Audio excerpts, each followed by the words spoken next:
Thank you. Thank you, Peter. Mr. President, how long do you think this is going to wrap? Mr. President, how long do you think this is going to We'll wrap? get you next, okay? Say it. Thank you, Mr. President. In talking about China, you've been very clear about who you think is to blame or where the origin to blame for this virus is. Not Senator- think. No. I don't think. I know where Right. it came from. I don't know if you'd say China's to blame. Certainly, we didn't get an early run on it. It would have been helpful if we knew about it earlier.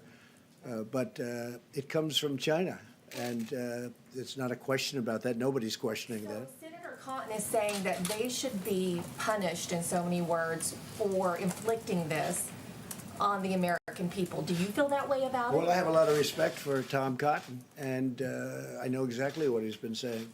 And there are those people that say that. So we'll see what happens. Thank you. Go ahead. It's your turn. Go ahead.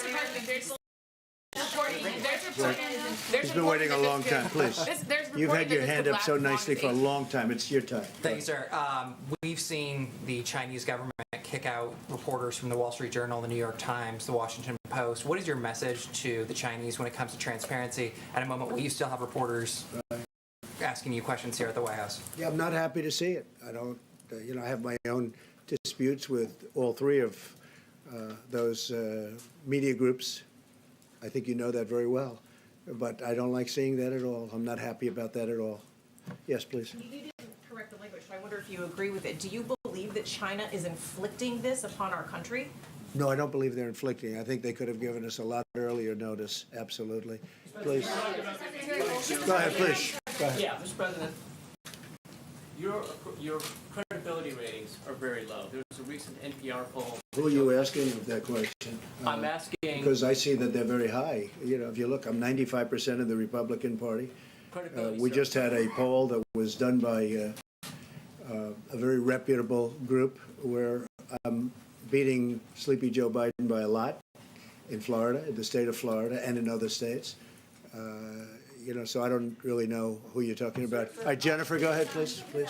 Two questions, if you're willing, sir. Would you give us an update on your conversation with the airline executives? Yeah. Did you explain to them what's coming? What was their reaction? I did, and they explained to me where they're coming from. I mean, they went from, as I said, full planes, packed, the best year they've ever had by far, to boom, one day empty because of what we have to do to get rid of, to win this war. Or we would have a level of death like people haven't seen before.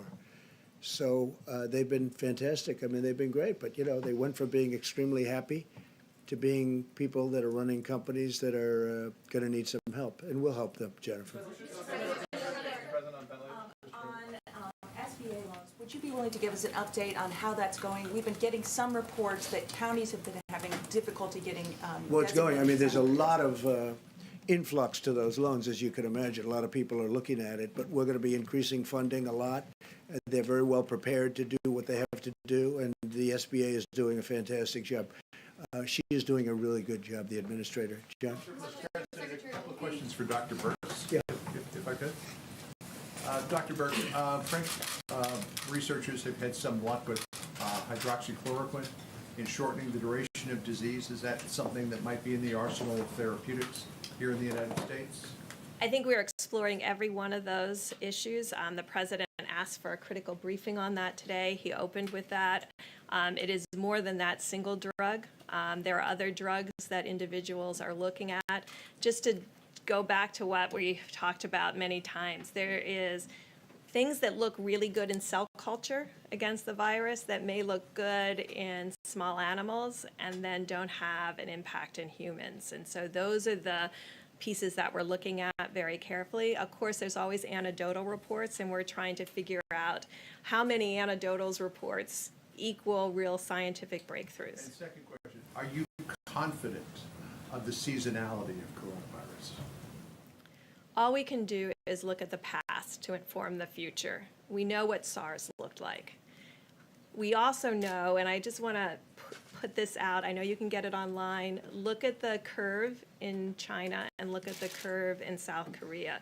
Those curves were accomplished in still the winter season. And so we're trying to understand what those relationships are. We're very interested in the curves in Italy. because of their different approach, and we're following every single country's curves.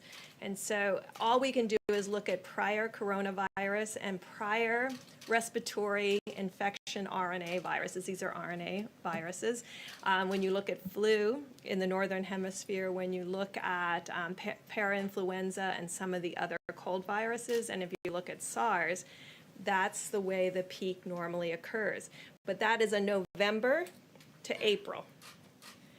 We all started later. And so you're asking me to predict based on a later start, and that's what we're trying to really look at China and South Korea to really inform that. All right, Caitlin, go ahead. A question for Secretary Wilkie, if you don't mind, or you can answer if you'd like.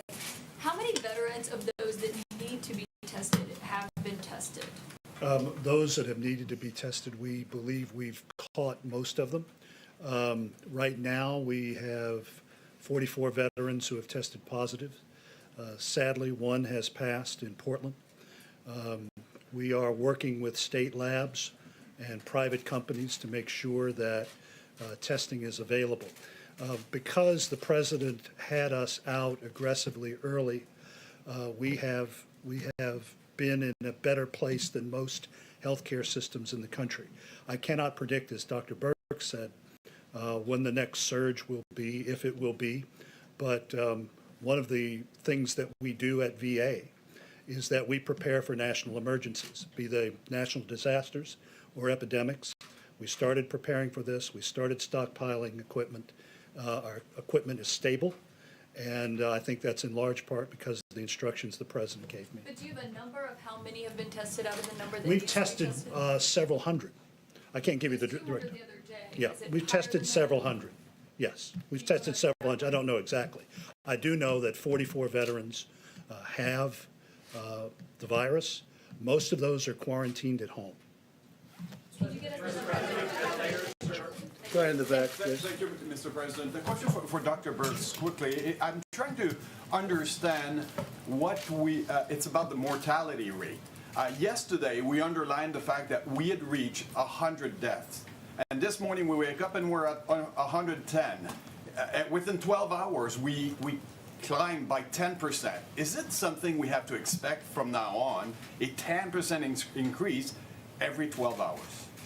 So very early on in each one of these cases, if you look at all of the countries to date, the mortality is higher at the beginning because you're diagnosing the sickest, the ones who came in quite ill. And I just want to remind the American public that still the majority, the risk for serious illness in the majority of Americans are low. But that doesn't mean that you can't transmit it to one of those higher risk groups. And that's why we're asking for all Americans to take responsibility. You're seeing mortality or deaths today from infections that occurred 2 to 3 weeks ago in general. The other thing that you're seeing is the dramatic and very difficult impact of this virus in nursing homes. And that's why very early on, the president and vice president had us come out and CMS put those very strict rules in place. And everybody thought we were being too strict and keeping loved ones away from their family and nursing homes. If we're going to solve this with a lower death rate, we have to protect the elderly because of their percent is much higher in mortality than any other age group. Okay. Go ahead, please.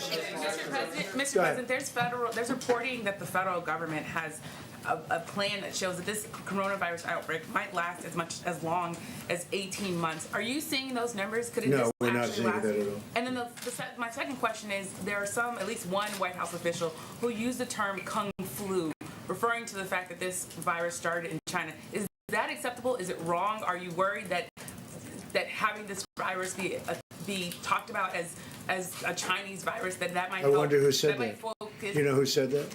I'm not sure the person's name, but would you condemn the fact Say that the term Kung Flu? again. A person at the White House used the term Just the term. Kung Flu. My question is, do Kung you think flu. that's wrong, Kung Flu?